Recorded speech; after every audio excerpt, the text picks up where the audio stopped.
You live in a small town. You want to support a local bank, correct? You want to give your money to a local bank. I've seen the movie "It's a Wonderful Life" too many fucking times. When you got one guy and you know his name and he's in charge of the whole bank, I don't give a fuck if it's my brother, cousin.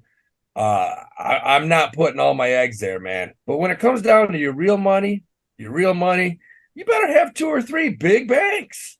Have a couple big banks. So if the shit hits the fan, you may lose some money, but you're getting 250K back. Cash Daddies, Cash Daddies,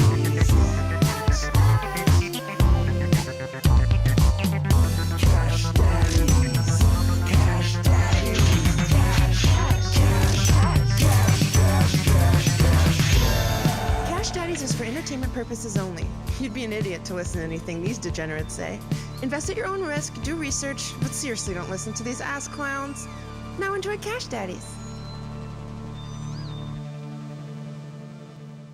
Welcome to Cash Daddies, where banking fatties. Sorry about taking off last week. Howie had some personal stuff, but at the end of the day, it all worked out. The guy's gonna be okay. Yay, Howie's friend. So, anyways, Howie got sick, so he's a little sick right now. Please welcome to the show, Howie Dewey. How are you, Howie? Beautiful, baby. Beautiful. Feeling great. You Best look. day I've had in a week. What happened to you, Howie? I've had a cold. What's your deal? And Johnny Woodard, everybody. I'm here. Well, what's going on? We're like the walking wounded here. What's your? Dude, Johnny, you still sick? Yeah, I mean, I just got it yesterday. Yeah, dude, or 2 days ago. No, you've had it for a week.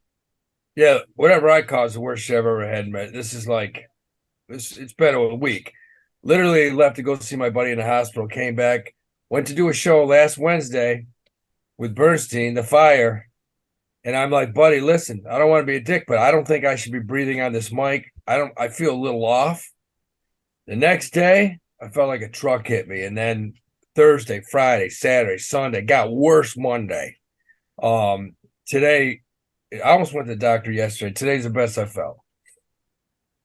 Best I felt. Yeah, I feel a lot better today too. Nasty flu. Just my voice is still Snowing in New York City, man. It's snowing.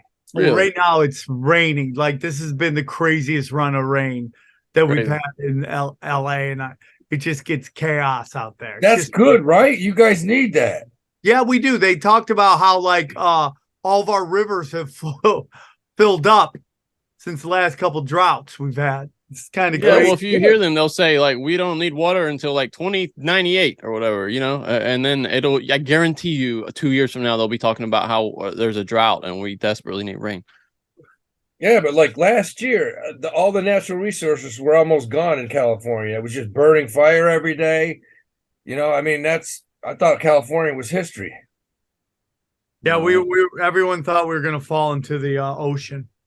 Including Warren Zevon. We're still here, hanging and banging. Anyways, the economic situation seems to be crumbling everywhere. Howie, thoughts?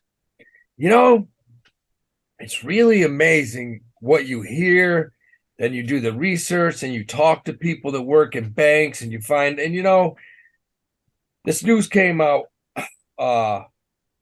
Monday, or actually it came out Friday. Last Friday is when it came out. The SVB Silicon Valley Bank, which is a bank, and let's be clear, it's a bank which 95% of all the reserves are corporate startup tech companies.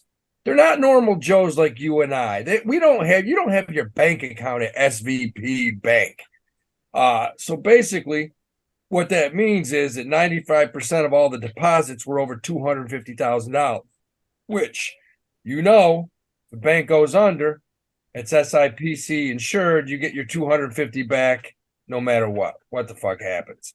So these guys had problems. And basically what they found out is that this was really regionally specific.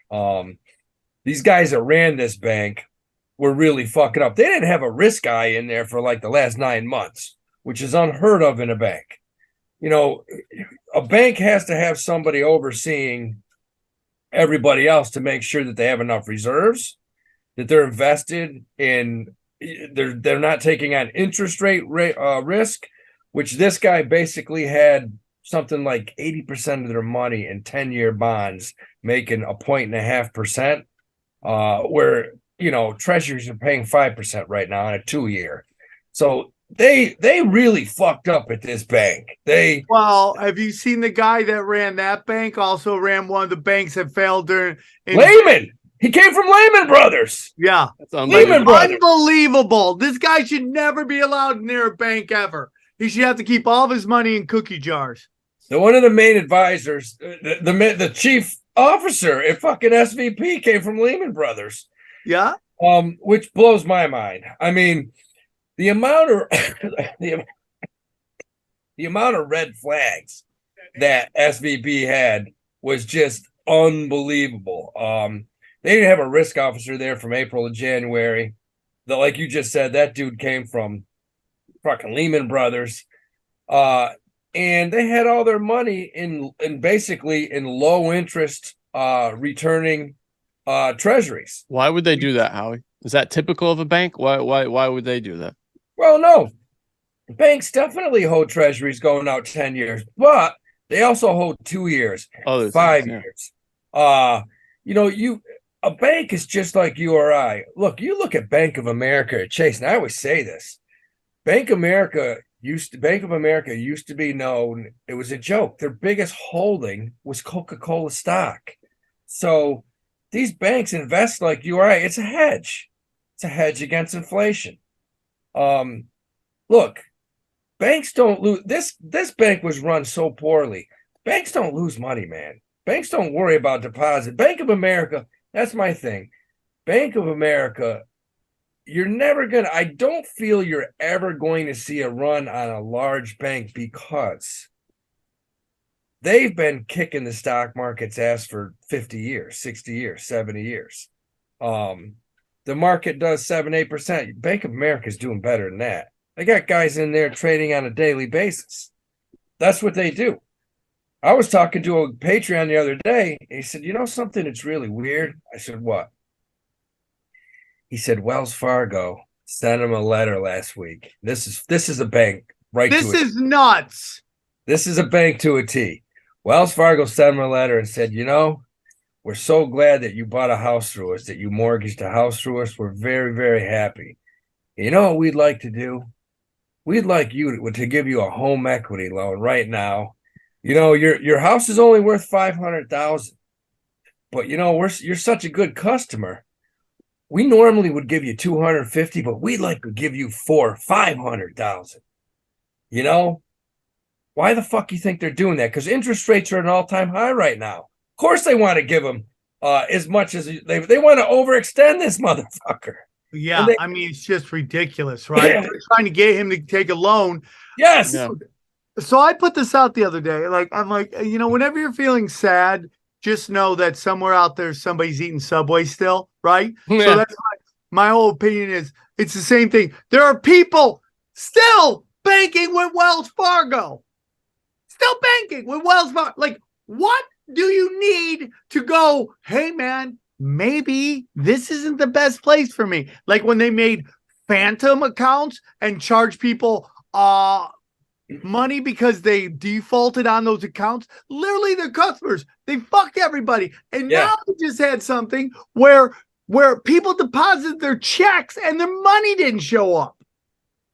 Well, I mean, it's not. I think it's more banks than Wells Fargo, but Wells Fargo is the poster child for just thievery. I mean, this dude, hardworking guy, buys a house, and he's nice enough to use them and pay them interest for the next 30 years. And what do these fucks do when interest rates are at an all-time high? I said to him, were they sending you letters 2 years ago when rates were down at 2% to get another home equity loan? He goes, no. I just started getting, of course you did. Rates were at 7.5%. They love nothing better than to get a nice loan under your name for $500,000 at 7% for the next however many years. That's a bank for you. Banks are there to fuck us. That's what they do. But look, I had a lot of Patreon people. They were like, Howie, so what do you do? Patriotic or Patreon people? Patreon, patriotic, unpatriotic. Who the fuck knows? But look, it's a big question. What do you do? I mean, you live in a small town. you want to support a local bank, correct? You want to give your money to a local bank.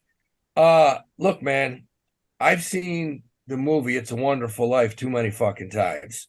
And when you got one guy and you know his name and he's in charge of the whole bank, I don't give a fuck if it's my brother, cousin. I'm not putting all my eggs there, man. You know, here's a few bucks, I'll support you. But when it comes down to your real money, you better have 2 or 3 big banks.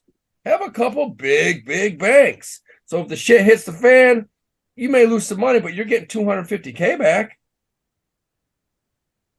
Yeah, I mean, I'm really, and this is why I want to talk to our guest who should be here in about 15 minutes. I'm thinking about, should I pull my money out of my bank? I have a bank. Obviously, I'm at Chase. I mean, I'm within the FDIC coverage, but the question is, are they going to have enough money to cover everybody? Are they going to be able to do that? And then, like, how long will it take you to get your money? These are the questions. Well, Chase, you're all right at Chase because Chase fucking just bailed out SVP.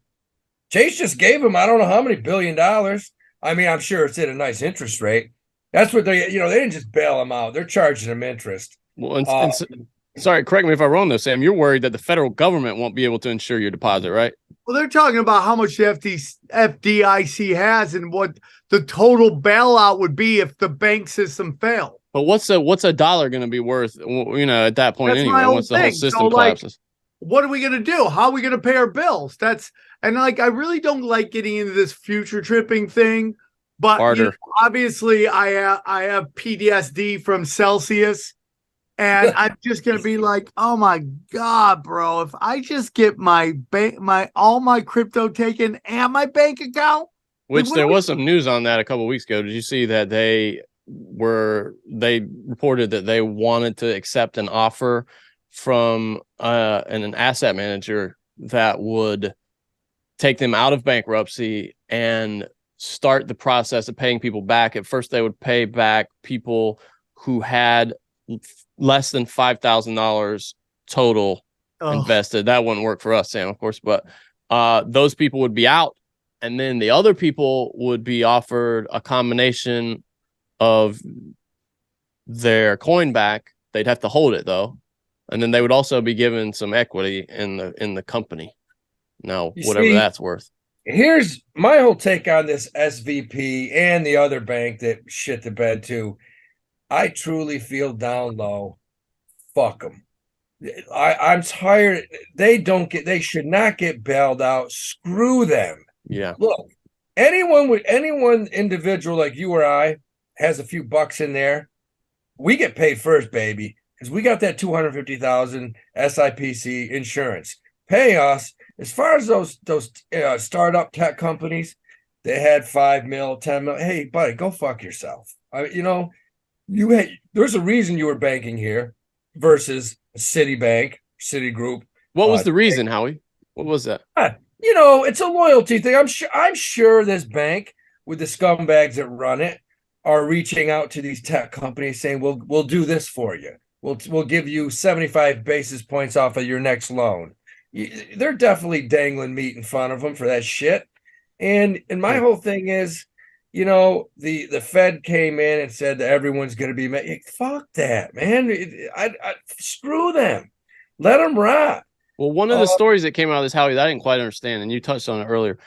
You're seeing now that people saying, I saw something like Market Watch too, that treasuries could be the impetus for the next, financial crisis. And I don't quite understand why they're a hedge against inflation. Like you said, they're designed that way. Why, how could they possibly be a problem? I don't quite understand that. I don't think they will be because, rates eventually are going to come down.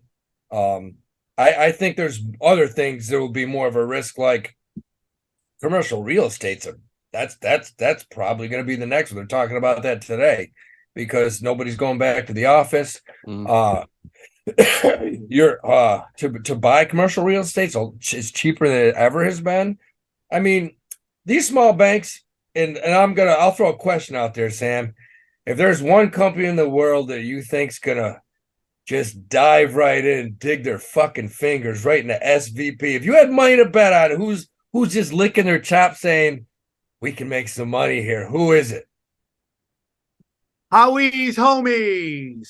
No, What- Goldman Sachs. What's your even better favorite one than that? Oh, BlackRock. Blackstone's already making bids on SVP. And I'm not making that up. That's a fact. They're already Well, talking. I mean, Howie, I don't like to get too conspiratorial here, but if you watch Alex Jones, he just had a whole thing that I personally, Howie, and I know like you're more in line with Brian Callen. We had a discussion on this recently, but just like a lot of this seems like a controlled demolition. I mean, we'll see. I mean, it's a lot of these guys are in bed together. The biggest thing today, and no one's really talking about this, and this is fucking huge.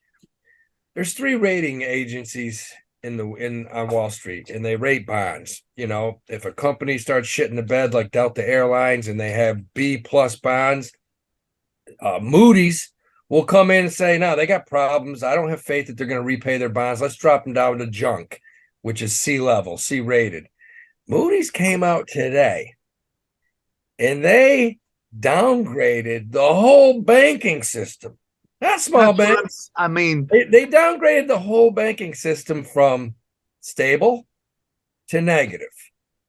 Now, what I found was odd was they did this, and I mean, banks were down so much yesterday, and I want to apologize first for the Patreons because I watched this so closely yesterday, and in my back of my mind, I said, you need to go in and buy some of this shit just for a 1 or 2 day trade because we're going to get a dead cat bounce, which we did today. Shit was back up. Banks were back up 40%, the small regional banks. But literally, Moody's came in, downgraded the whole U.S. banking system from stable and negative. That's not a great thing. I mean, will they be able to fix this? Probably. But still, you don't want to see that, man. You don't want to see that. There's going to be especially when they're late to every party. I mean, if they're saying it now, it's already bad. Yeah, it's beyond bad. And dude, I mean, so we can get into this a little bit, but it's like this whole like all these guys like, yeah, the banks are gonna fail, man. You should go get your money out. And now everyone runs their bank, pulls out their money, and now we actually see these banks having runs on them. It just seems so contrived, and like people in my world have been talking about this is coming. I mean, we just had a woman on Tinfoil Hat, Whitney Webb, was just talking about financial collapse. I mean, she was saying within 2 years. She didn't say a week, but it seems to be slowly but surely hedging that way. Well, go in the opposite direction. They have been saying this for just decades and decades and decades. I mean, it was way worse in the 70s. 70s, we were like, everyone felt that was it. It was all these banks are going on, and rates were at fucking 20%. But I do feel like the guy from the CEO from Charles Schwab came out and he said, listen, no, anyone can go in and look at our balance sheets. They have trillions of dollars. And I believe him because I've been watching the way these big guys have been fucking people for the past 20 years. They have money. They have billions they're not the big guys aren't stupid. They have hundreds of these risk officers that every day they look at the balance sheets, and that was a problem in 2008 because a couple of these big guys like Bear Stearns, Goldman Sachs, they were too deep into these mortgage-backed securities. So we'll see what happens. It wouldn't surprise me. I think, especially the small regional banks, there's going to be a lot of regulations implemented, which is it's probably going to hurt these smaller banks because they don't need that. But that's what's going to happen. They're going to start regulating the shit out of them. And I'm not saying don't put your money with a small bank because, I knew a guy. I used to have a guy when I was in the business, one of my investors. And you know what he would do? He would go to like 10 small towny banks. You remember Sam in Cortland? You had like Cortland Regional Bank. You had like Cortland Apple Bank.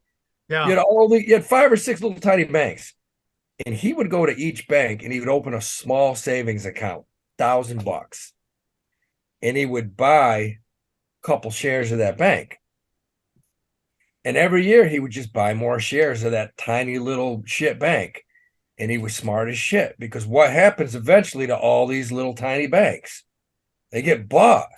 They get bought by Wells Fargo. They get bought by Bank of America or Chase, and then the stock doubles or triples. And that's what he did. So, I think this was I think, we'll probably see a few more of these have problems, the small ones, but I don't think it's going to happen. There's bigger things that are going to, I think commercial real estate's in deep shit right now. I think that's the biggest problem. Oh, yeah, for sure. For sure. I mean, like, everything's going online sales, which I go to these malls. I'm like, why isn't this place packed? And it's just like people like to order online. And then you just take a look at like podcasting, or like all internet business is done from home now. I mean, it's in deep shit. Well, and not only that, Sam, to your point, everything's done online.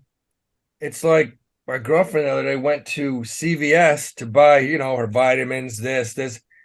CVS doesn't have anything. They don't keep anything in the store anymore. Shoplifting, this, that. So what she orders all her shit online now. I mean, so that's got to crush these companies. I think in the long term, it's got to hurt them. Yeah, for sure, bro. I mean, dude, this is crazy. Walmart shut down all of their Walmarts in Portland. There's no more Walmarts. They shut them all down. I didn't even see that. I mean, are you surprised? They don't even allow them in LA, so I'm not surprised that they're pulling out of Portland. No, but they're hostile. The people in those cities are generally just hostile. They don't shop at those places. Well, it also has to do with so much stealing. Yeah.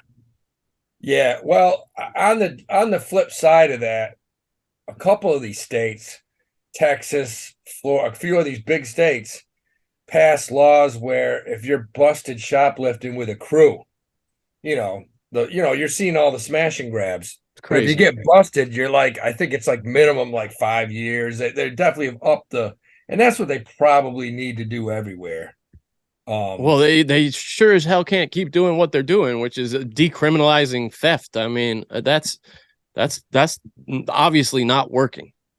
I don't know if this is a real story, but somebody, like, there was one law enforcement person who was trying to make it illegal to charge somebody under 25 with murder. What? Like, that doesn't even make sense. That'll never happen. That'll never happen, right? It's just the dumbest thing I've ever heard. It's like, dude, you do not stop crime by making crime illegal. Okay, it's in Maryland. It is a real story. Maryland Democrats bill, Democrats plural, it's more than one, would block people under 25 from being charged with felony murder. Okay, so there's they get charged with something, just not felony murder. Maryland Democrats are pushing a bill in the legislature that would prevent anyone under the age of 25 from being charged with felony murder. Democratic, I don't know what delegate, I guess, Charlotte Crutchfield introduced the Youth Accountability and Safety Act. Boy, that sounds nice, doesn't it? Which would prohibit a person younger than 25 at the time of the offense from being remember when 18 used to be you were a man now? Under 25? Kind of when they sent you to Vietnam to die? Yeah, from being convicted of first-degree murder under the state's felony murder provisions. Under those provisions, murder is classified as being first-degree if it was committed during the perpetration or attempted perpetration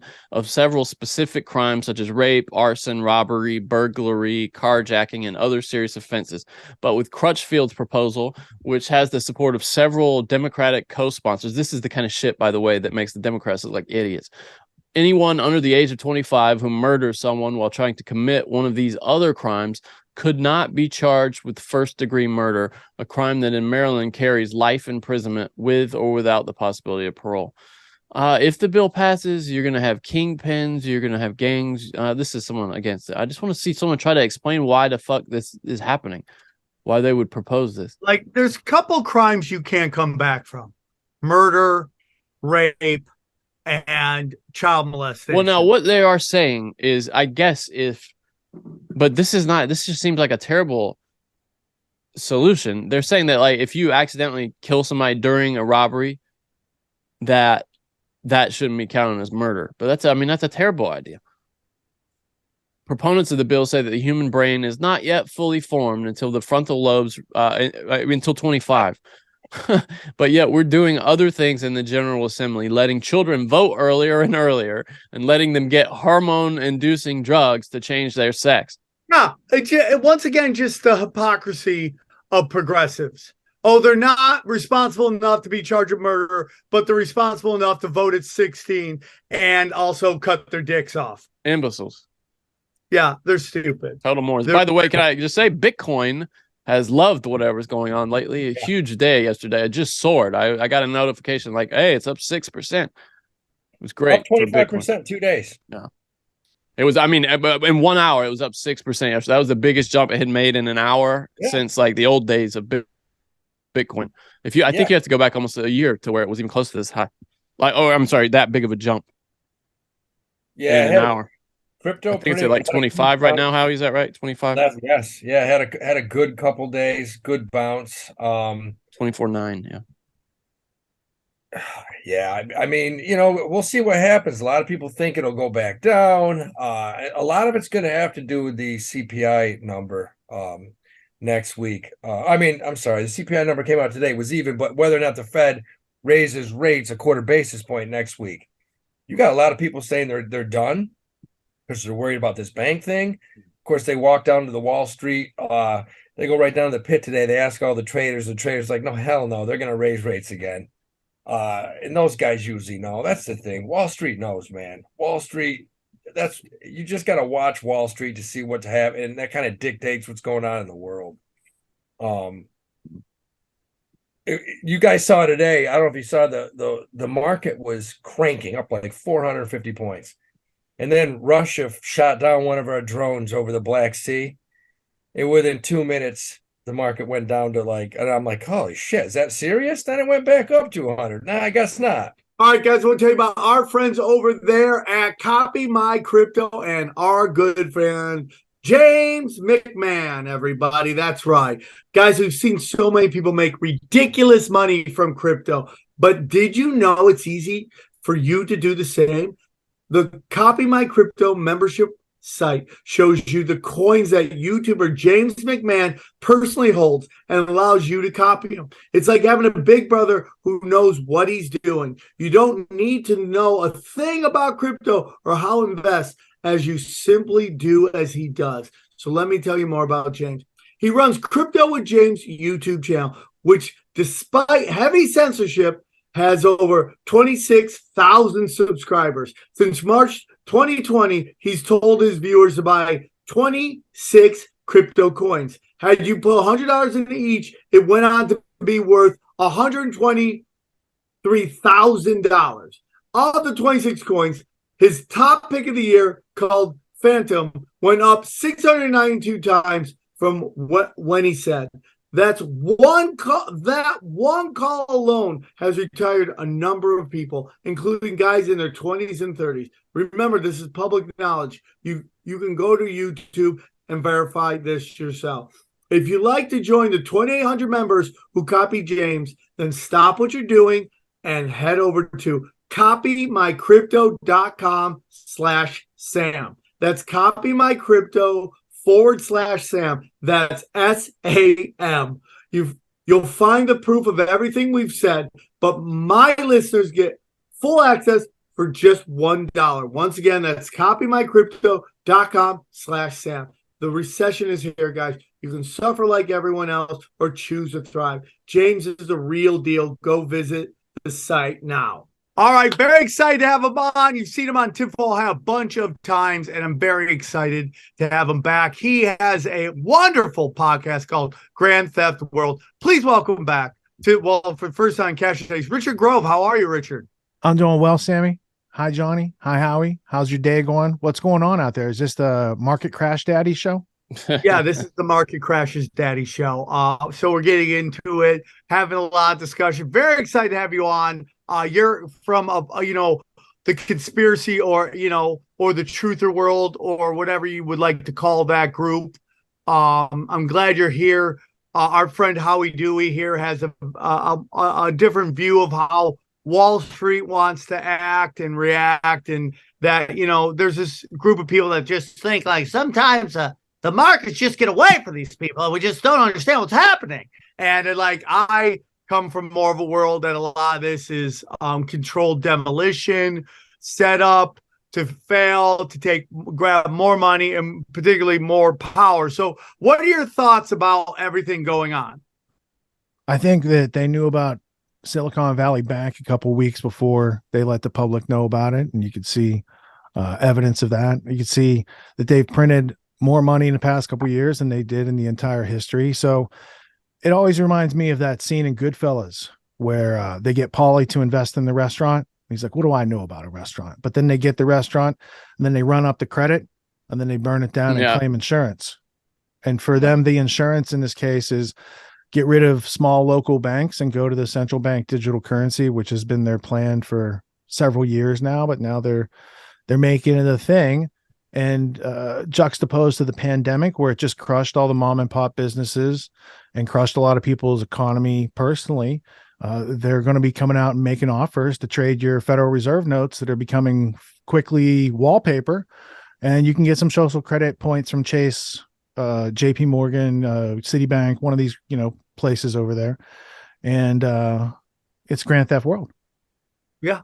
I agree with you with people knowing that this, I don't know if the government knew this was going to happen. Somebody knew this was going to happen because over the past 9 months, SVP insiders, people that work there, the ass clown from Lehman Brothers that ran the place into the ground, insiders sold 81 million shares over the past 9 months. Come on. Well, just the CEO sold like 3.5 million shares just a couple weeks ago and cashed out.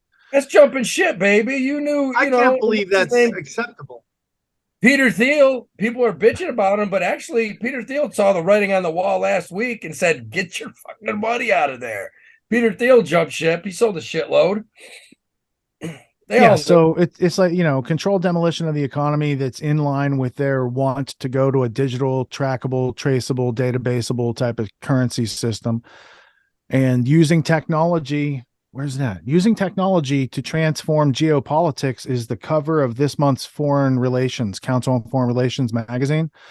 And they have a lot of foreshadowing in their cover articles if you look at them over the years. So them saying that there's technology and geopolitics, and there's a bank in the graphic, right? It's like a microchip going over a bank, and it's their hat tip toward the central bank digital currency that, we did a conference on it probably a month ago. There was a bunch of influencers that came together for solutions on CBDCs. And you have to look at it as creating a parallel economy that you can go back and forth, because you might need that social credit system to transfer yourself internationally at some point or something like that. So you might want to be able to have some money that's coming in a traditional agorist barter type of fashion, not using Federal Reserve notes, but also be able to keep a foot into the world if you needed something to do with family members and the official system. You would not want to be excluded like you're having to live off grid and hiding in the woods.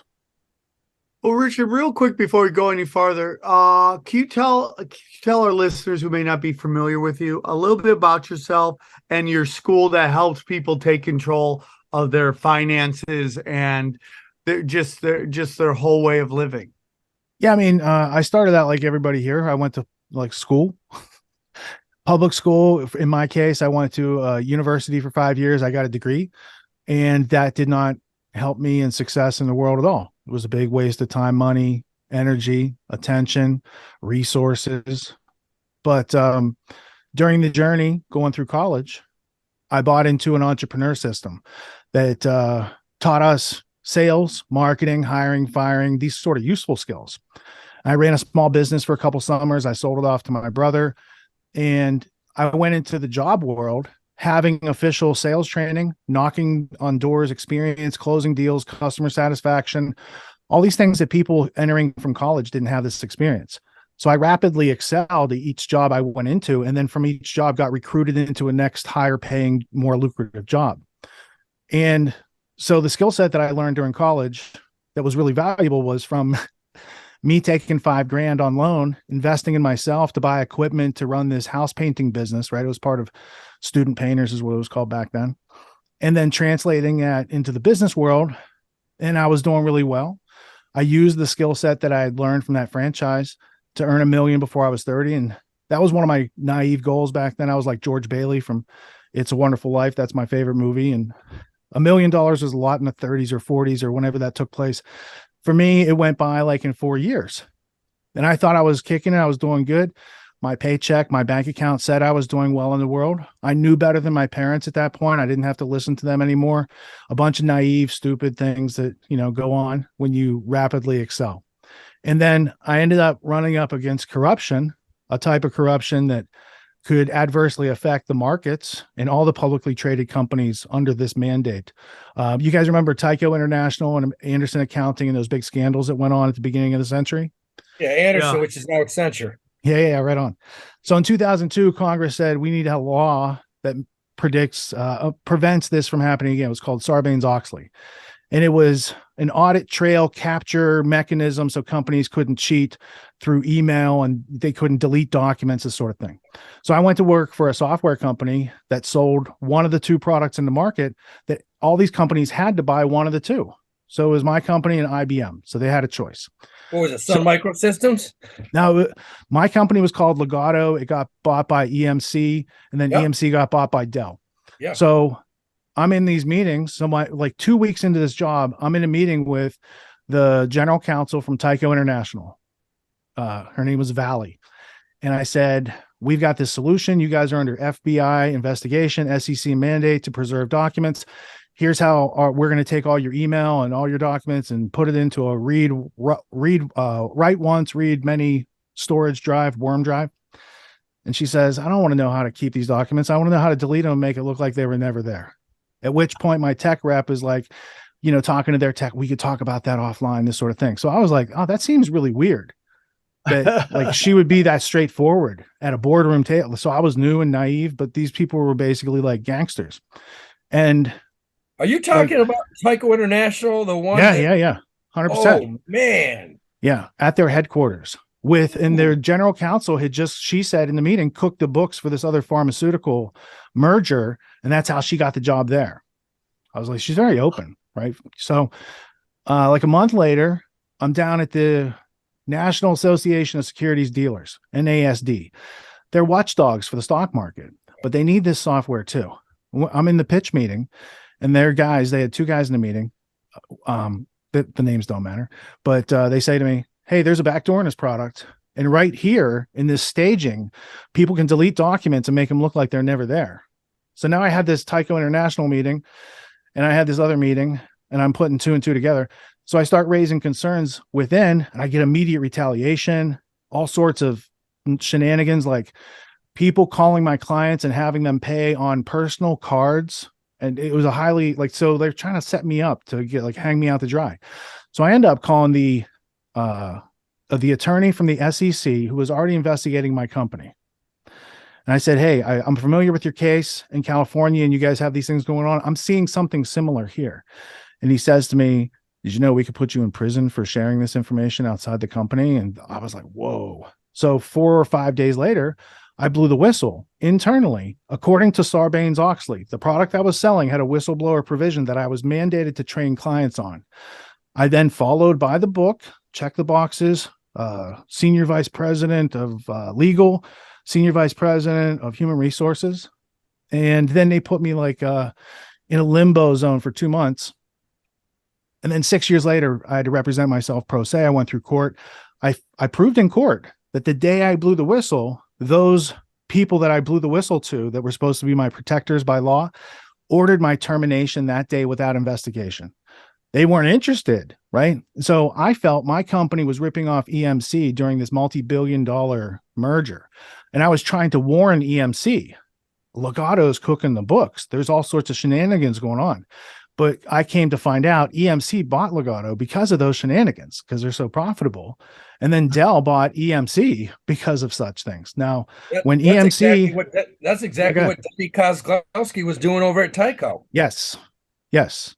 Now, my question for you, since you know Denny Kozlowski, is his wife in the Crocodile Dundee movies, or do they just have the same last name? Linda Kozlowski. I've always wondered. Fucking looks just like her too, dude. So Denny Kozlowski, who till this day, I mean, I don't know how many years he did. I think he got like 20 years and maybe did 3. I don't know, but this crook, this talk about cooking. But this guy was breaking every law that you could possibly. Not only was he doing that, he was embezzling hundreds of millions of dollars. And I do give him credit for this. He was taking the money and just throwing ragers on islands. He threw a party, and I want to say he spent 50, 60 mil on a party. And he had like Jimmy Buffett. Jimmy Buffett was like the band. Yeah, and he had art, and he had like gold toilets, and there was a bunch of extravagances that could have tipped anybody off that there was something funny going on there. Yeah. But the thing that triggered the law after that, I mean, the law just ended up covering up for those things and putting us in danger of the 2004 to 2008 financial crisis. Because all those subprime loans, where's all the emails? Where's all the behind the scenes of those crooked deals that ripped people off? There was never any prosecution. And I'll give you another example. This preservation of email under Sarbanes-Oxley would have applied to Hillary Clinton in the 12,000 or 12 million emails or whatever all that sort of stuff where they're like, we can't find the emails. How can the government not have a similar or better process than you mandate for publicly traded corporations as far as multiple redundancies of long-term storage so that records can't be messed with? You make a good point, man. I mean, and that's crazy because I remember when that law came out and everyone was like, okay, finally, we're going to get some honesty in the corporate world. It got worse. It got so much worse, man. I mean, I'm thinking of all the companies, WorldCom, and yes. Okay. So I had those as clients, and Enron, the Enron evidence got destroyed in World Trade Center 7 on 9/11. And so there were all these accounting frauds, all these sort of things. So when I blew the whistle, like one thing you do when you blow the whistle is you burn, in my case, a multi-million-dollar career. Can't go do that stuff anymore for them. And it gave me the world's greatest education on how the world works. I call it $1 million education because that's at least what it cost me to get this education. And representing myself pro se in court against a multi-billion-dollar corporation whose owner was an ambassador to Ireland and Cheney's biggest fundraiser. Well, why couldn't you get a lawyer? None of the firms would go up against the people that I was accusing of RICO and one of my clients was DynCorp. And then I find out DynCorp is doing human trafficking, and then there's already SEC investigation, all that stuff. Right. So it got strange for me real quick. So I'm putting myself through court pro se. I had to learn all the rules of court. I go up against a multi-billion-dollar law firm called Skadden Arps. They send in these lawyers that are like 6'6" and 6'8". I'm 6'2", but they definitely had the intimidation factor, psychological factor. But my evidence wins the day. Okay. Now they wait 9 months to tell me how I lost the case and how I never could have won and statute of limitation, whatever the bullshit they made up after 9 months. But in court, I proved that when I blew the whistle, the people doing what I said they were doing it. The people I blew the whistle to ordered my termination, which has a 2-year minimum prison. There's supposed to be protections for whistleblowers. It definitely aren't there. It's an early warning system for those people to cover their ass. That's exactly what it was and proved to be in court. And that's a valuable lesson for me going forward. But I'm going to court. I went to the first day. I did 8 hours testimony. I come home. I'm reading this book called House of Morgan by Ron Chernow. I was just trying to get my mind off the case, trying to relax. Right. And I read in there that JP Morgan and Company was doing hostile takeovers, and it made their white glove WASP law firm of Davis Polk and Wardell very nervous. So JP Morgan needed some hitters, right? So they went to Skadden Arps, Marr and Floam as their heavy hitters. I'm like, shit, this is like 100 years ago.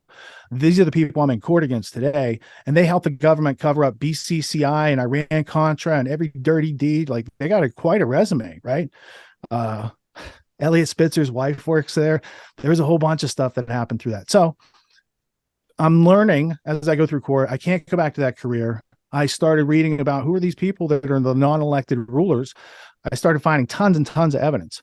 So in 2006, I started podcasting. Now, I didn't know of any podcasts. I just knew I had a lot of content, like long form MP3s, and this was a way to upload them and people could get them.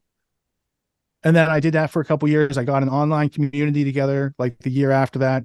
And then we just kept growing and growing that and reading more books. And I taught myself filmmaking, and we made a couple of documentaries and stuff along the way. And then I came to like the 2013, 2014, 2015. We wanted to start a family. And I'm like, I can't start a family with a $15 a month subscription. You know, if you have $1,000 or multi-$1,000 problem, it takes too many subscriptions to kind of fill that gap. Right. So I called upon my entrepreneur skills, the things that made me successful back in the day before my career got crushed with my naivete. And I said, I need to put a really strong offer together to the market. And I already had 2,000 note cards that were to be my autonomy course. But, you know, when my wife got pregnant, it was a time to like, okay, let's get those cards, make them into slides, and let's start making offers to the public. And now it's, we're going into season 9 of autonomy. It's a 12-week training course, and it bridges the gap between what we need to know to learn and survive and thrive in the world. But schooling dropped us off a couple stops early. Right? It's not, schooling does something. It's not education, it's indoctrination. So there's a gap to be filled. So we teach people critical thinking, creative problem solving, how to get through paralysis analysis, learned helplessness, all these things that hold us back. And then I add in the super entrepreneur skills that I learned back in college in that franchise that made me so successful. And then by the end of 12 weeks, you've got people with an anti-fragile mindset with skills, experience, and practice, because we do a lot of practice in our dojos. And they're working out with other students. They have competence, confidence, opportunity, skills, so they can go to the market and actually get some success going for themselves. So it's like bootstrapping for adults who have already been through high school, college, job world for the most part. But the students range from, you know, under 18 with parental, you know, hanging out with them while they're doing it, to all the way through my oldest student's 85, and his dad was Einstein's partner.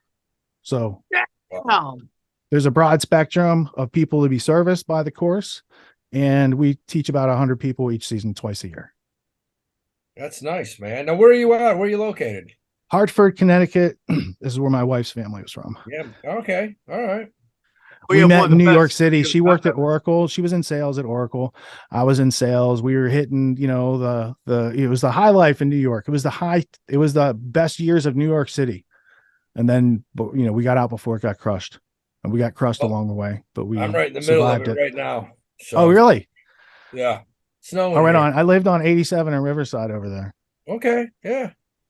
So, West Richard, Yes, a sir. big part of this show is getting people to realize that they can take control of their lives, take control of their finances, take control of their careers, giving them a little nudge to go in the right direction, to be Sure. like, dude, you just got to like set out goals. And so like if someone was starting today and someone, let's say they're working a job, they're making ends meet, but that's it. They got family, they have dreams, they're not happy where they are and what they're doing. What are your suggestions on where they should start on how to just turn their life around? Because, you know, listen to you and your story is incredible. I know my story. I was broke till I was 43, and then the blessings are I practiced certain things in my life that changed my life, and even over the last years, I made even more changes that have really allowed me to excel. But if we want to start somewhere, what are your thoughts? All right. So the gist would be, let's start with people with 0 or less than 0, because those are the hardest cases to work with, right? So the first thing you can do that's free is get your mindset together, get some goal setting together. Because if you can't do mindset plus goal setting and a discipline to get it done, all these other things that help you go faster, they're not going to help, because you need to learn how to take steps on your own. Some people have like self-confidence issues, or they feel the need that they need to be invited. How could I ever do XYZ? I don't have a degree for that. Oh, really? That's an interesting observation. How long has that been holding you back in life? Right. So to triage people, which is something that we do every season because there's some people that just got divorced or just lost their job that they didn't think they're going to lose. You know, they need a little balance. So we work on mindset and goal setting for the first couple weeks, and that helps people get oriented and then start to identify where they're getting in their own way. And then every week we just, let's take a couple of these things out. What would it be like if every time you tried to do a task, there wasn't some voice in your head saying you're not good enough or whatever the thing is that people carry around from a young age because they were told that by a parent or a teacher or a bus driver, whatever, So teaching people how to get out of their own way then opens their opportunities up. And then we teach them sales, which is high value problem solving. Now, the exercise in a dojo we use to bridge that gap is we have new students, they need to meet each other. But I also need to teach them how to do interviews, because if you can't do an interview, you can never get to a sales skill, because it's solving a high value problem through a conversation, making an agreement to go forward. It's a very simple thing, and it doesn't need to be pushing or persuading or convincing or conniving. And so a lot of people cringe for sales until they find out, oh, it's just problem solving. I do this all the time. Exactly. So learn how to meet and greet people, how to have an interview. And then we add on a conversation about what are we going to do next and when are we going to do it? And it can turn into a sales skill. So it's a very gentle incline from just like, a global meet and greet to here's some exercises for a couple of weeks where you get to know each other and build these, self-speaking skills, and your listening skills go off the charts because a lot of the exercises focus on how to build your listening skills. It's one of the most powerful skills, and it doesn't take a lot of money to develop your listening skill. Right. So there's a whole bunch of opportunities for people trying to bootstrap to just start doing something consistently for themselves. And then it can turn into bigger things. There's a big difference between listening and active listening. How smart did that sound, Sam? So yes. But the active listening part, I think, is reinforced during the exercises. I'm trying to take the facetious, funny comment and make it serious. That's part of what I do here on the show. I make it unfunny. This is a comedy show. I make it unfunny. I do a comedy show every Sunday night. It's called Grand Theft World, and we try to make the news funny. And I think that comedy and free speech and entrepreneurism all go together. So yeah, don't mind Howie. He's a shit talker. But I love everything you do, Richard. I'm a big fan of what you do. I love your presentation. I love that you're helping people take advantage of just the tools that you've learned. And I don't think enough people do that. I don't think anybody takes, the lessons they've learned in life and help others, kind of ascend from where they are. And you obviously went through a lot of shit. I went through a lot of shit, and we've been blessed to ascend. How much of that do you think can be learned, and how much of it do you really believe is like just genetics? Because there was a whole thing. I think Johnny says it all the time about how willpower and drive is a genetic thing. That's what Carlin used to say. It's like Carlin always said the will to work is genetic. But do you think that's true? No, I think it's probably 98% malleable by the thinker. Willpower is a state of, so this is how I would teach it in the course. Willpower is like a battery. It needs to be recharged every now and then. Your environment is like a magnet. It's always on. So if you set up your magnet for success, when your willpower wanes, you rely on your environment to reinforce your focus. The ability to focus is something anyone can develop. Most people have abilities to think, talk, read, write, listen, all these things that can be valuable presentations to the public, but they don't know how to structure an offer.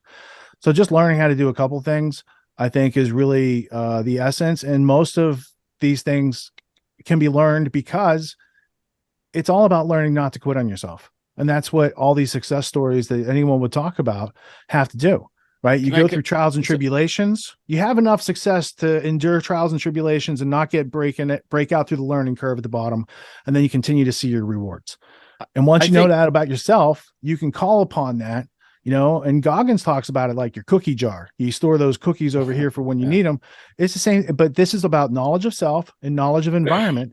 And if I can help people understand both of those things, their mind is going to synchronize with their environment. They're going to have objective reality synchronization. That leads to happiness, because a lot of the mental illness is just people not thinking about reality at all. They're assuming that what they've been told is true. And that leads to a lot of pitfalls. I think the genetic element, though, is just to have that impulse to even seek help, to seek, to try to self-improve. Some people just aren't born with that. That's what Carlin was talking about, I think. Sure. I mean, there's people who are always going to reside in their quiet desperation because it's comfortable, and any type of growth is uncomfortable. It is awkward. You are going to fail. You're probably going to embarrass yourself to some degree, these things that we feel, right? But once you learn, oh, that's just the package that comes with the return of learning, I'll do that. Right. And then people have a choice. But if they don't have this offer of, if they think it's all genetic and they don't have an offer to evaluate the other side, like maybe they can change a lot of things about themselves that they were blaming on genetics, and they could use that blame successfully because they didn't have a method at their beck and call or a system of resources at their beck and call to alleviate those things. And then all of a sudden they experience a whole bunch of growth. And then they would say, oh, maybe there is a balance between genetics and, just willpower to learn and taking information from your environment, organizing it and removing the contradictions to have a choice, decision, judgment, or some way you can take action to move forward. Yeah. And I don't even think Carlin was saying it was all genetic. I think he was saying it's a combination of genetics and environmental factors. His point was that he swam in the dirty river. That made him strong. The homeless man on the street, if you had lived his life in his body, you would be homeless on the street as well. No, that's a valid point. And I it's not really a point though. It's so general. I mean, the more I think about it, I've seen evidence of that dealing with people who were homeless. I would see them as homeless, but they're highly intelligent, could definitely hold down a job, and they were satisfied living the lifestyle that they were doing. So in my experience, there were, because I saw them as, oh, here's some food here. You're a victim. They're like, no, dude, I chose to do this. I'm going through your garbage. Yeah. We just talked about that on tinfoil. Yeah. There's some people that's just the choice they made. They prefer to be opt out of the system. I mean, that's the most off the grid you'll get right there, right? Yeah. That's super off the grid. Real quick, because I don't want to hold you forever, Richard. I'm really thankful you came on our show today. You really, you're a class act, and I appreciate you. There's a lot of, I come from a very spiritual place. I have this theory, this belief that, there's a lot of people out there that want to change the game, right? They're marching, they're protesting, they're doing all that. And there is sometimes that does work. That shows sign of solidarity that could make the elites kind of get nervous. But there's also this notion that, this notion that you are born into this, and all these elements are conspiring to hold you down, and you're doing nothing to that you're in this place out of your say or your actions. And for me, man, like, I've been really studying this lately a lot, and it's that you can't change the game. You can only beat the game, and by beating the game adapts to you. So if one guy beats the game, and I always talk about this, like Dane Cook discovered that on MySpace, if you get enough followers, you could be like, you could have a connection, start selling out everywhere. And then, Joe Rogan and the Death Squad came, and they were like, hey man, we're going to do raw, real podcasting, and we're going to reach people. And then Andrew Schultz came and changed that game to, we're going to do little clips and all this stuff. But the game adapts to the winners. And if enough people win, the game will always change to make it a little harder. And then people move out of, like, I always think there's, in the spiritual way, there's just areas of wherever we live that are super haunted, right? And you're born into this haunted place. The first thing, let's say like a NBA bass player, like you come from this very poor area, you get a chance to play in the NBA, and the first thing you do is you take you and your mother and you move out of that horrible area to a really nice area. So for me, it's like, is there any spiritual part of what you do? Is there a spiritual element that you think is important to changing the way you operate? Well, I'd say definitely, and there's evidence of this, right? So the spiritual aspect is to think or not to think. That is the question. There's people who don't want to do any thinking, and there's people who are willing to think. And along with that comes, if there's a game going on and it's being dominated and rigged in a way, you can't defeat it against it, right? So Buckminster Fuller said you can't to change things. You don't fight against the existing model. You make a model that makes it obsolete. So you always have to depend on artistic creativity, all these things that spirituality and the soul channels, right? Soul is your consciousness expressing itself through breath. So the spirit and the soul are denied in the public schooling system because it's all denied in order to make people into clockwork oranges. So if the people who made the Prussian PhD system and imported it to America believed, they knew that people have a spirit and a soul, but if we don't treat that in the indoctrination and tell them it doesn't exist, they won't have the natural capacity to tap into it and escape the system. And I don't think the system had enough of me to break that. And I grew up in a good place around good people. So when I saw people doing wrong things and I had the skills to go write my ticket someplace else, I continued to do what was right through that whole situation. And I don't think most people can afford that morally or economically. When you went through that situation, and you probably were in a situation where like, okay, I'm doing the right thing. The company's going to be, they're going to love me for this one. And all I of a thought I sudden, would at least keep my job, but yeah. yeah, then it 180s on you, and all of a sudden the guys you thought were going to be like, yeah, we're like, oh, you fucking asshole, you need to shut up and just go into your little corner. When that happened, were you just like, holy shit, I'm fucked? It must have been like, I'm fucked here. I would have been if it was the first time something like that happened in my career, but I was just coming off a stellar sales career. And then they found the reason to fire me to take my commission. And then I had another $10 million global site license with General Electric. And I worked for a startup AI company, and the CEO and the other guy wanted to step in. So I had a couple close calls. So when I started interacting with this new company, I lived in a one-party state. I had recordings of everything from my interview all the way through them admitting all this stuff, all the way up through them terminating me. And I put that on the record in court. So It took a long time to do that process. I was caught off guard that they would act like that. And I really thought up until I didn't get fired till January 14th. So I blew the whistle November 4th or 5th. They didn't actually terminate me on paper, to my knowledge, till January 15th. I proved in court they ordered it the day on November 4th or 5th, whenever I told them that I was blowing the whistle. So I kind of believed in the system until they call and say, we're letting you go and good luck and sorry about your whistleblowing, and we're not doing anything about it. Crazy, right? Dude. It's Yeah. just It was a hard lesson. Well, EMC was a big, especially in the 90s, man. EMC was pretty much, I worked for the company that we covered them, and we were in bed with them. We had investment banking relationships with EMC, and shit, they were Huge. right there with Microsoft and Sun Mike. They were one of the biggest. Yeah, and I blew the whistle in 2003, and I ended up getting fired January 15th or whatever, 2004. So that was the end of. That's right when all of them were. That's the domino effect. You had MCI WorldCom. You had Tyco. You had what was the one in Buffalo with the brothers? Can't remember that. Telecom. It was one of the telecoms. But you had 5 or 6 companies, including Enron and Denny Kozlowski, which.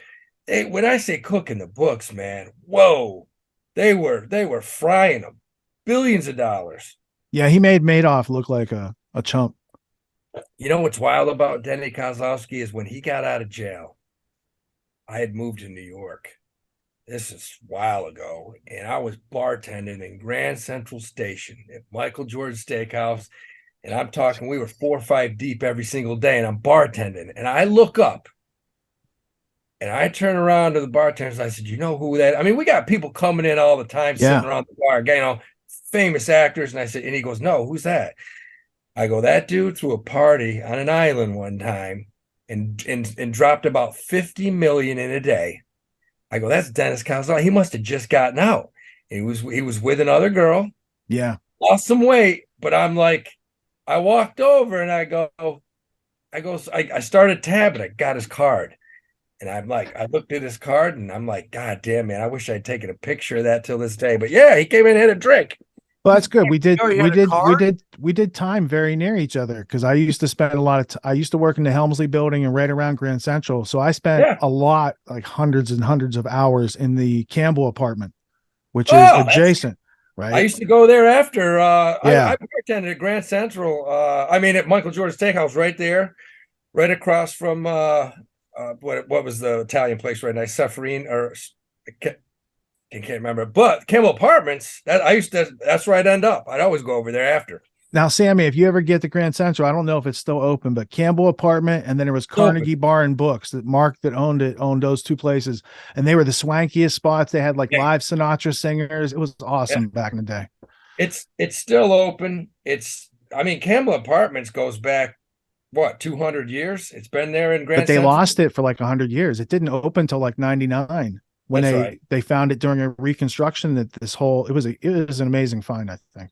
Wow, you walk in, it kind of looks like the back of Richard's place. Got books and a little bar. It's dark and cigars and martinis. But Those that were the was days. wild. I want to thank you so much for coming on. It was an honor to have someone like you. So your website is grandtheftworld.com. There you can find your autonomy. Can I show you? And all that stuff. Yeah. There we see it right there. Well, let me go full screen. All right. So I got a Twitter. Traditionally, my information is at Tragedy and Hope because it's a history book. And I do have a website that has that curated history information. My current podcast is grandtheftworld.com. And the autonomy course is getautonomy.info. Sammy has a link. He can put it in the description. And we also have a marketing company, Autonomy Unlimited. And for people who are at that broke or less than 0 point, go to Autonomy Agora Marketplace. There's a whole bunch of free stuff here that we've developed to help people bootstrap. So the website is marketplace.autonomyagora.com. And it's a one-stop shop for self-liberation. There's a whole bunch of courses by people you guys probably there. Those are all 4 great people. Yeah. So critical thinking, parallel systems, crypto and finances. These are all like entryways into like the flagship course of autonomy, but these are good, like bootstrap, do it now and get autonomy later. I love it, man. Again, thank you for coming on. We'll make sure to include all those links if you're the person who was emailing us could send us all the emails, 100%, all the links, so Johnny can include it in the description. Richard, thank you so much for coming on. Anytime, open door. We'd love to have you back whenever you got anything you want to push or you just want to chop it up. And we definitely got to get you back on tinfoil hat. I'd love to talk to you. And thanks again for coming on, brother. Thank you, guys. This is an exhilarating conversation. And I'll see you guys Sunday night. Come get fact up over at Grand Theft World. Sorry for Johnny. Howie's shitty joke. Don't worry. He's still an open micer in New York. Don't worry about it. Bye, guys. Catch you later. Peace. All right. Thank you, Richard. Greatly appreciated. Always a pleasure to chop it up. And so, Howie, let's get into your picks. Let's hear them. Bang, bang, pow. Bang, pow. 2 picks, man. Banks have been getting crushed. Let's stay with the big banks. Stay away from the little ones right now. Either buy some XLF. I think it's trading around 32. XLF is a safe ETF, got all the big banks in it, or go out and buy yourself some Bank of America right now, man. Buy some BAC. Nice. Right. Nice. Guys, great episode. Really just top shelf. Hope you guys enjoyed it. Join us now where the winners get the real good stuff, the good shit, okay? The special stuff. They're on the Patreon. Patreon.com/Cash Daddies. Check it out, guys. Also, if you're watching this on YouTube, subscribe, share this, tell all your friends about it. We love it. We love you. Thank you so much for being one of Howie's homies, a Patreon, a reader, whatever we call you today. Thank you so much, and we'll talk to you soon.